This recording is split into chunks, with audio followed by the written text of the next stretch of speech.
All right, guys, let's take a look at one of the newer Breitling Navitimers. So big thanks to Richard and the crew over at Saltzman's in Rhode Island for sending this over to me so I can show it to you so we can all have a reference point of these great watches to see if that's what you want to spend your hard-earned money on.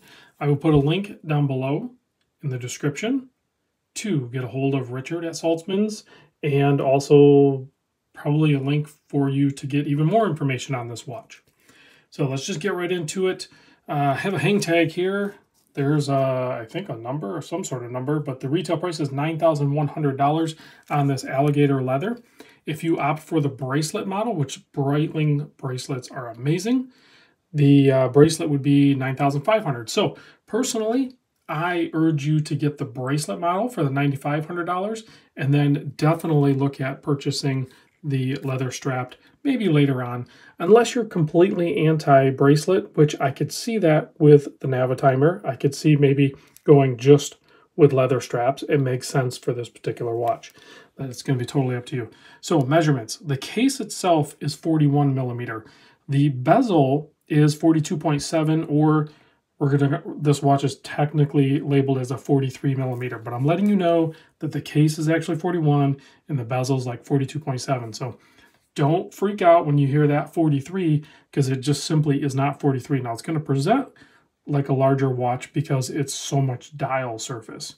But definitely go try one of these on if you're near a Breitling boutique, or if you can stop in over at Saltzman's in Rhode Island, which I have yet to do that. I need to get over there and do that. The lug-to-lug is 48.5. This thing's full stickered up still. So it's a brand new watch. I'm not going to de-sticker it because it's going back. So some of this is going to be hard to see, but the finishing on this is amazing, as is the transition from the brush to the polish. So 48.5 lug-to-lug, thickness about 13.5 mil.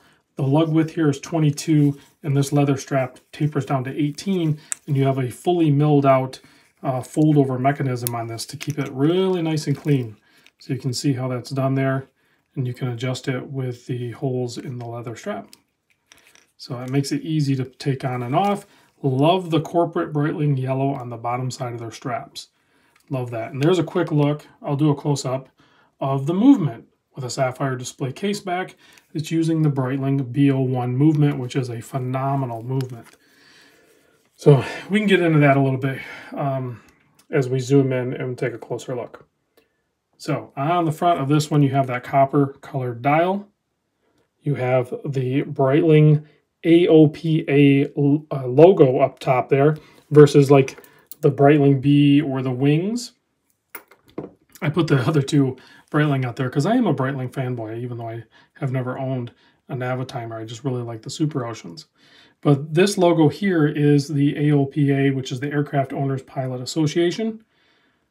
So that's a nice tie-in with that. You can see the subdials slightly sunken in, and the date down there at the 6 o'clock within that subdial. That is a 12-hour, so then you have a 30-minute counter. Actually, we can go ahead and start this chronograph. And this chronograph is a column wheel chronograph. So you have your running seconds over at 9. You have your 30-minute, and you have your 12-hour counter.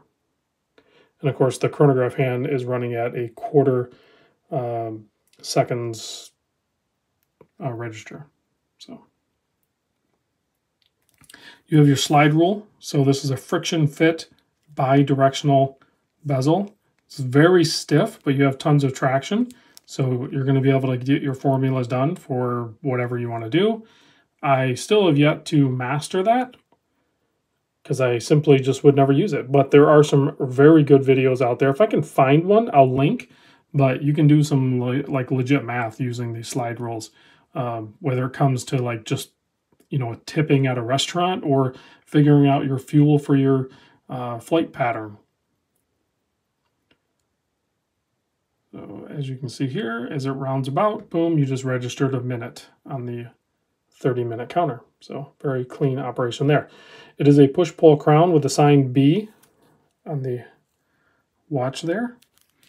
This has a 5-year warranty. This movement is wonderfully decorated. 47 jewels.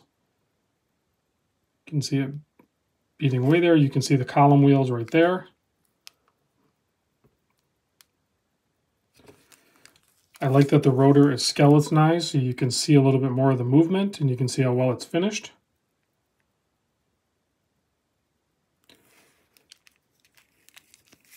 And if you want to see any of this in action, so you can stop it, and then you can reset it. So you can see all of the chronograph features happening in the mechanical form. And then we'll start it again so you can see what it looks like on the reset, how it snaps back on the front side. There's a lot of AR coating, as you can see there, as it plays with the studio lights.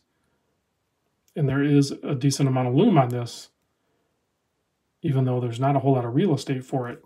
Okay, so if we stop it here and we reset it, it just instantly snaps back, just like you would want it to. All right, let's pop this on wrist so you can see what it looks like on my 7¼ inch wrist. It's not sized for me, but this is the size I would go with. There are larger sizes, and I could easily pull those off, but if I were going to get a Navitimer, I would get this one.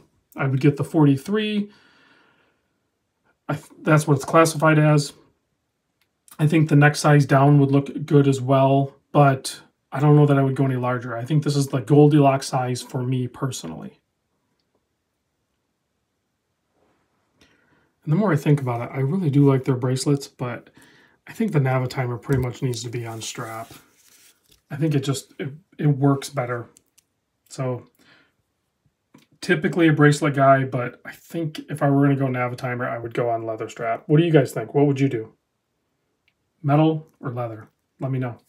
Let's kill the lights, check the lume on this. And again, big thanks to the people over at Saltzman's for hooking me up with this to show to you guys, get the video done and get it shipped back to them so somebody can buy this and proudly display it on their wrist. All right, thanks for watching, guys. I'll see you on the next video.